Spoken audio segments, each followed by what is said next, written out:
Media is the message എന്ന് പറഞ്ഞത് കമ്മ്യൂണിക്കേഷന്റെ പിതാവായിട്ടുള്ള marshal മക്ലൂഹനാണ്.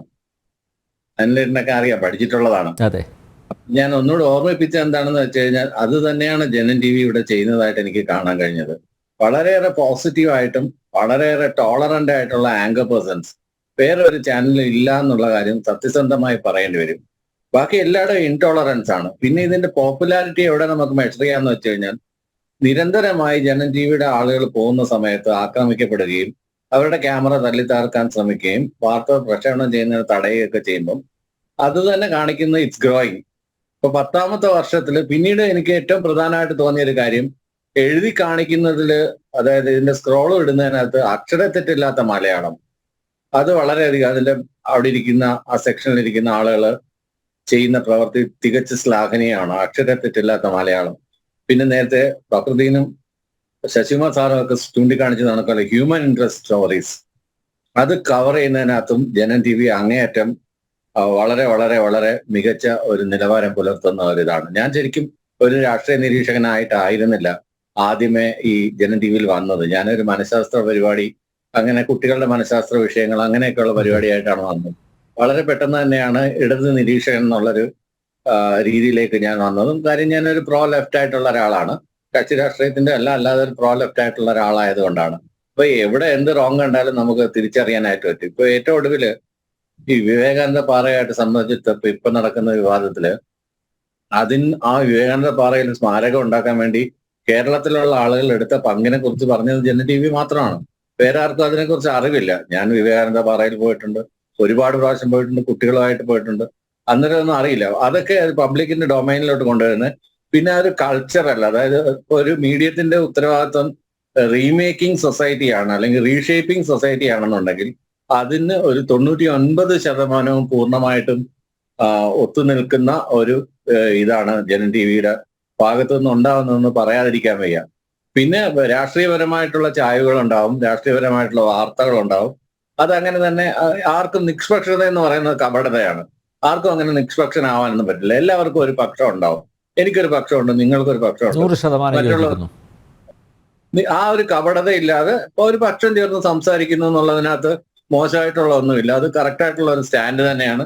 ഞങ്ങൾ ഇന്ന പക്ഷമാണ് എന്ന് ഓരോ അർത്ഥത്തിലും പറഞ്ഞുകൊണ്ട് തന്നെയാണ് പറയുന്നതും പ്രവർത്തിക്കുന്നതല്ല. പക്ഷെ എടുത്തു പറയേണ്ടുന്ന ഒരു കാര്യം, മറ്റുള്ളവരുടെ നമ്മൾ പണ്ട് പറയാറുണ്ട്, മറ്റുള്ളവരുടെ വാക്കുകൾ അന്യന്റെ കാതിൽ സംഗീതം പോലെ ശ്രവിക്കണം. അത് ടോളറൻസിനെ കുറിച്ചാണ് പറയുന്നത്. ആ ഒരു സഹിഷ്ണുതയുടെ കാര്യത്തില് ജനൻ ടി വി ഒരു മാതൃകയാണ്. മറ്റുള്ള ചാനൽ ഫോളോ ചെയ്യേണ്ടതിന് മാതൃകയാണ്. കാരണം മറ്റൊരു സ്ഥലത്തും അപര ശബ്ദങ്ങൾക്ക് നേരെ വിമുഖത കാണിക്കുകയും അവർ സംസാരിച്ചുകൊണ്ടിരിക്കുന്നതിനെ കോൺസ്റ്റന്റ്ലി ഇന്റർഫിയർ ചെയ്യുകയും അവരെ തടസ്സപ്പെടുത്തുകയൊക്കെ ചെയ്യുന്ന ഒരു ഇതിനകത്ത് കുറച്ചുകൂടെ ഒരു എന്താണ് പറയുന്ന ഒരു ഡിപ്ലോമസി അല്ലെങ്കിൽ ഒരു ജെന്റിൽമാൻ രീതികളാണ് എപ്പോഴും ഇതിനകത്തുനിന്ന് മുമ്പിരുന്ന മായ മാഡം ആണെങ്കിലും അനിലേട്ടനാണെങ്കിലും അതിന്റെ പല ആങ്കർമാരും എനിക്ക് അങ്ങനെ ഒരിക്കലും ഫീൽ തോന്നിയിട്ടില്ല. ഞാനിപ്പോ ഇങ്ങനെ ഒരു ചാനലിലാണ് വന്നിരിക്കുന്നത്, അല്ലെങ്കിൽ ഒരു വലതുപക്ഷ ചാനലിലാണ് ഞാൻ ഇരിക്കുന്നത് എന്നുള്ള ഒരു ഫീൽ എനിക്ക് തോന്നാറ്. എനിക്ക് എന്റെ അഭിപ്രായങ്ങൾ തുറന്നു പറയാനും എന്നാൽ ഇതിപ്പോൾ ഉള്ളപ്പോൾ അതിനോട് തർക്കിക്കാനും ഒക്കെ ഉള്ളൊരു സ്പേസ്, ആ ഒരു സ്പേസ് കൊടുക്കുക എന്ന് പറയുന്നത് ഒരു വലിയ കാര്യമാണ്. അതൊരു ചാനലിന്റെ ഒരു പോസിറ്റിവിറ്റിയാണ്. ആ ഒരു പോസിറ്റിവിറ്റി പിന്നെ നമ്മളുടെ കൾച്ചറൽ കാര്യങ്ങളിൽ ഇടപെടുന്നത്. മറ്റു പലരും ഈ കൾച്ചറിന്റെ കാര്യത്തിൽ പുറംതിരിഞ്ഞു നിൽക്കുമ്പോൾ കൾച്ചർ എന്ന് പറഞ്ഞാൽ നമ്മൾ ജനിച്ചു വളർന്ന ഒരു രാജ്യം, ആ നാട്, ഒരു മലയാളി എന്നുള്ള നിലയിൽ, ഒരു ഇന്ത്യക്കാരൻ എന്ന നിലയിൽ അങ്ങേയറ്റം അഭിമാനിക്കുന്ന ഒരാളാണ് ഞാൻ. അപ്പൊ അതിന്റെ കൾച്ചറിനെ കുറിച്ച് പറയുന്നതിന് ആർക്കാണ് എന്താണ് പ്രശ്നം? ആ ഒരു കൾച്ചറിനെ അംഗീകരിക്കുന്നതിന് ആർക്കാണ് എതിര്? അപ്പൊ ആ കൾച്ചറിനെ കുറിച്ച് പറയുക, വരും തലമുറകളെ കുറിച്ച് അത് മനസ്സിലാക്കിക്കുക, അല്ലെങ്കിൽ അവരെ അതിനെ കാണാനുള്ള ഒരു അവസരം കൊടുക്കുക.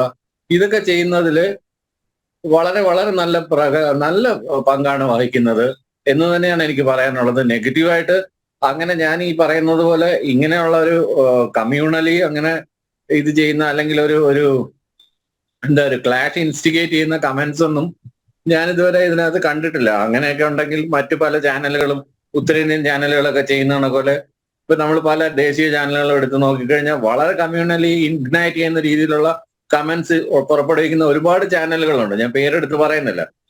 പക്ഷെ അതിന്റെ ഒന്നും മാതൃക പിന്തുടരാതെ വളരെ മര്യാദയ്ക്ക്, അതായത് കേരളത്തിന്റെ ഒരു സ്പേസിനകത്ത് നിന്നുകൊണ്ട്, കേരളത്തിന്റെ ഒരു കൾച്ചറിനകത്ത് നിന്നുകൊണ്ട് തന്നെ അതിനകത്ത് നിന്നുകൊണ്ട് തങ്ങളുടെ രാഷ്ട്രീയം പറയുന്നതിനകത്ത് വളരെ വളരെ വളരെ വളരെ മികച്ച ഒരു ഇത് തന്നെയാണ്.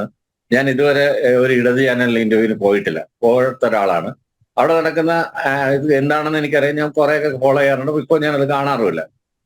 കാര്യം ഈ പറഞ്ഞ ടോളറൻസ് ഇൻടോളറൻസിന്റെ ഒരു വിഷയം തന്നെയാണ്. 3 പേരെ പിടിച്ചിരുത്തി ഒരാളെ എതിർക്കുകയും ഒരാളെ ക്രൂശിക്കുകയും വലിച്ചു കീറുകയൊക്കെ ചെയ്യുന്നത് നല്ല രീതിയായിട്ട് അത് നല്ല ഒരു പത്രപ്രവർത്തനമായിട്ട് എനിക്ക് തോന്നുന്നില്ല, അത് ഏത് ചാനലിലാണെങ്കിൽ പോലും. പക്ഷെ ഇതിനകത്ത് ഇതൊരു മാതൃകയാണ്, ഇത് ഫോളോ ചെയ്യാവുന്നതാണ്. മറ്റു ഇനി വരാൻ പോകുന്ന ചാനലുകൾക്കും ഇപ്പോൾ ഉള്ള ചാനലുകൾക്കും പലരും ഇപ്പൊ റേറ്റിംഗിലൊക്കെ താഴെ പോയതിന്റെ ഒരു പ്രധാനപ്പെട്ട കാരണം ഇത് തന്നെയാണ്, ഈ ഇൻടോളറൻസ് ആണ്. അതാണ് എനിക്ക് പ്രധാനമായിട്ട് ജനം ടിവിയുടെ പറയാനുള്ളത്. Thank you. 10ാം വാർഷികത്തിന് എന്റെ എല്ലാവിധ ആശംസകളും ഹൃദയപൂർവ്വം ആത്മാർത്ഥമായിട്ട്